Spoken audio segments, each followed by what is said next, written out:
Reproduction. तो ये एक ऐसा प्रोसेस है जिसमें ह्यूमंस अपने यंग वंस यानी कि ऑफस्प्रिंग्स को प्रोड्यूस करते हैं। रिप्रोडक्टिव इवेंट्स जिसमें पहला है गैमेटोजेनेसिस विच मीन्स गैमेट्स का फॉर्मेशन होना। तो मेल के केस में स्पर्म का फॉर्मेशन होना और फीमेल्स में ओवम का फॉर्मेशन होना। इंसेमिनेशन विच मीन्स फीमेल के जेनिटल ट्रैक्ट में स्पर्म का ट्रांसफ़र होना, जैसे कि आप इस पिक्चर में भी देख सकते हो। Fertilisation that is male and female gametes का फ्यूजन होना। इम्प्लांटेशन जिसमें ब्लास्टोसिस्ट मदर के यूट्राइन वॉल्व में अटैच होता है। ब्लास्टोसिस्ट होता ये है कि जब मेल एंड फीमेल गैमीट का फ्यूजन होता है तो जाइगोट बनता है। जाइगोट फर्दर डेवलप होके मियोटिक डिवीजन करता है और एक ब्लास्टोसिस्ट बनाता है। जेस्टेशन वो टाइम ड्यूरेशन होता है जहाँ पे यूट्रस में एम्ब्रियो का डेवलपमेंट हो रहा होता है। पार्चुरेशन विच मीन्स बेबी का डिलीवर होना।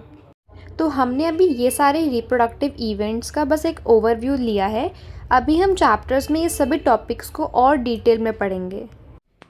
मेल रिप्रोडक्टिव सिस्टम तो ये लोकेटेड होता है पेल्विस रीजन में और इसमें होते हैं pair of testis, accessory ducts, glands and external genitalia. जो टेस्टिस होती है वो मेल के एब्डोमिनल कैविटी के बाहर होती है, ना कि विद इन द बॉडी। ऐसा इसीलिए क्योंकि टेस्टिस को स्पर्म फॉर्मेशन के लिए ह्यूमन बॉडी के टेम्परेचर से at least 2 to 2.5 degree Celsius come body temperature चाहिए होता है। इसीलिए टेस्टिस बॉडी के बाहर एक पाउच में होते हैं जिसे स्क्रोटम कहते हैं। टेस्टिस ओवल इन शेप होती है और उसकी लेंथ 4 to 5 सेंटीमीटर होती है। अब हर एक टेस्टिस 250 कंपार्टमेंट्स में डिवाइडेड होती है, यानी कि हर एक टेस्टिस में छोटे छोटे 250 कंपार्टमेंट्स बने हुए होंगे जिसको बोलते हैं टेस्टिकुलर लोब्यूल्स। अब हर वो एक लोब्यूल में 1 to 3 highly coiled seminiferous tubules होंगे जिसके अंदर स्पर्म्स प्रोड्यूस हो रहे हैं। अब आप सब इस पिक्चर को ध्यान से देखिए जिसमें आउटर मोस्ट कवरिंग जो है वो है स्क्रोटम, जिसके अंदर टेस्टिस होते हैं। हर एक टेस्टिस में ये जो आपको बिग सर्कल्स दिख रहे हैं बहुत सारे, ये हैं आपके टेस्टिकुलर लोब्यूल्स। इन टेस्टिकुलर लोब्यूल्स के अंदर प्रेजेंट हैं 1 to 3 highly coiled seminiferous tubules. तो अभी हम सेमिनिफेरस ट्यूब्यूल का एक रफ स्केच देखेंगे along with the diagram given in the NCERT. तो आपको जो ये आउटर मोस्ट लाइन दिख रही है ये है टेस्टिकुलर लोब्यूल, जो कि हर एक टेस्टिस में 250 के अराउंड होती है। टेस्टिकुलर लोब्यूल के अंदर आती हैं सेमिनिफेरस ट्यूब्यूल। सेमिनिफेरस ट्यूब्यूल्स के इनर लाइनिंग में कुछ सेल्स प्रेजेंट होते हैं जिसमें से एक है सार्टोली सेल्स। अब बेसिकली इन्हीं सेमिनिफेरस ट्यूब्यूल के अंदर स्पर्म का फॉर्मेशन हो रहा है। तो स्पर्म जैसे ही फॉर्म होता है उसको चाहिए होता है नरिशमेंट, तो वो नरिशमेंट लेने के लिए सार्टोली सेल्स के पास जाता है। तो सार्टोली सेल्स का फंक्शन यही होता है कि वो स्पर्म को नरिशमेंट प्रोवाइड कराता है। सेमिनिफेरस ट्यूब्यूल्स के पास होते हैं स्पर्मेटोगोनिया, जो कि आगे चल के स्पर्म्स बनाते हैं जिनको हम स्पर्मेटोजोआ भी कह सकते हैं। जब ये स्पर्म्स रेडी हो जाती हैं तो ये जाते हैं सार्टोली सेल्स के पास और वहाँ से नरिशमेंट लेते हैं। टेस्टिकुलर लोब्यूल और सेमिनिफेरस ट्यूब्यूल्स के बीच में जो स्पेसेस होती हैं इसको बोलते हैं इंटरस्टिशियल स्पेस, और इस स्पेस में प्रेजेंट सेल को बोलते हैं इंटरस्टिशियल सेल्स या फिर लेडिक सेल्स। यही लेडिक सेल्स एंड्रोजेंस हार्मोन के सिक्रीशन में हेल्प करते हैं। स्पर्मेटोगोनिया जिसे मेल जर्म सेल भी कहते हैं वो मियोटिक डिवीजन करके स्पर्म बनाता है, और जो सार्टोली सेल्स प्रेजेंट होते हैं सेमिनिफेरस ट्यूब्यूल्स में वो नरिशमेंट प्रोवाइड कराती है स्पर्म को।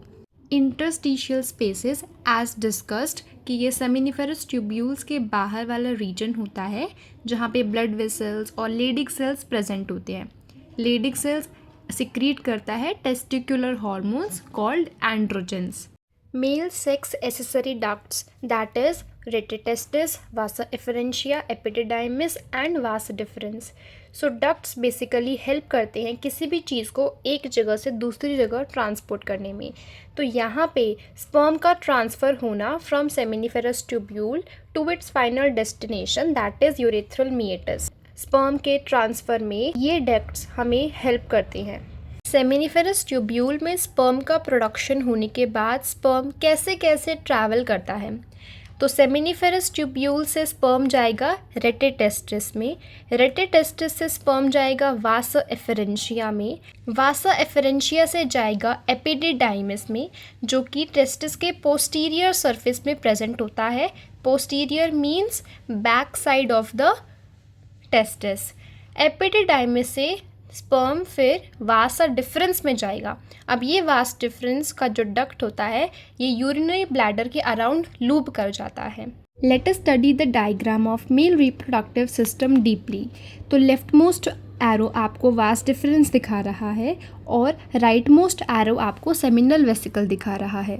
तो वास डिफरेंस को अपने रास्ते में सेमिनल वेसिकल मिलता है, उसके बाद आगे ये दोनों एक साथ कलेक्टिवली आगे बढ़ते हैं और जाकर यूरेथ्रा में ओपन होते हैं एज एन इजैकुलेटरी डक्ट। ये जो इजैकुलेटरी डक्ट होता है ये स्पर्म को स्टोर करके रखता है एंड लेटर ऑन ट्रांसपोर्ट करता है from testis to outside through urethra. अब यूरेथ्रा ओरिजिनेट कहाँ से करता है? तो सबसे ऊपर एरो में यूरिनरी ब्लैडर दिखाया गया है। यूरिनरी ब्लैडर से यूरेथ्रा की शुरुआत होती है जो कि पेनिस तक एक्सटेंड होती रहती है एंड फाइनली एक एक्सटर्नल ओपनिंग है जिसको बोलते हैं यूरेथ्रल मीएटस। मेल रिप्रोडक्टिव सिस्टम में पेनिस जो होता है ये होता है मेल एक्सटर्नल जेनिटेलिया और फ्रंट मोस्ट पार्ट पे जो ब्रॉड एंड दिखता है उसे बोलते हैं glans penis. Penis which is the male external genitalia. Penis बना हुआ होता है स्पेशल टिश्यूज से। स्पेशल टिश्यूज़ इसलिए क्योंकि ये टिश्यूज़ पेनिस के इरेक्शन में हेल्प करते हैं और साथ ही में इंसेमिनेशन में फैसिलिटेट करते हैं। नेक्स्ट ग्लांस पेनिस, जो कि हमने अभी पिक्चर में भी देखा था, ये होता है पेनिस का enlarged and. Next is four skin. तो बेसिकली ये बहुत ही लूज से स्किन होती है जो कि पूरे पेनिस को कवर करती है। और let us study male accessory glands, जो कि 3 होते हैं, paired seminal vesicle, prostate gland, paired bulbourethral gland. तो इन तीनों ग्लैंड से जो भी सिक्रीट होता है ये एक साथ मिलकर सेमिनल प्लाज्मा बनाते हैं। ये सेमिनल प्लाज्मा फ्रक्टोज, कैल्शियम और कुछ एंजाइम्स में रिच होता है। Plus secretion of bulbourethral gland also helps in the lubrication of the penis. इसका मतलब है कि बल्बोयूरेथ्रल ग्लैंड से सिक्रीट होने वाला फ्लूइड पेनिस को स्मूथ रखता है। तो जो यूरेथ्रल मीएटस से इजैकुलेट होता है वो सिर्फ स्पर्म नहीं होता बल्कि स्पर्म प्लस सेमिनल फ्लूइड होता है जो ये ग्लैंड्स सिक्रीट करते हैं। इसीलिए sperm plus seminal fluid collectively known as semen. If you found this video helpful, do like, share and subscribe to my channel. See you all in the next video.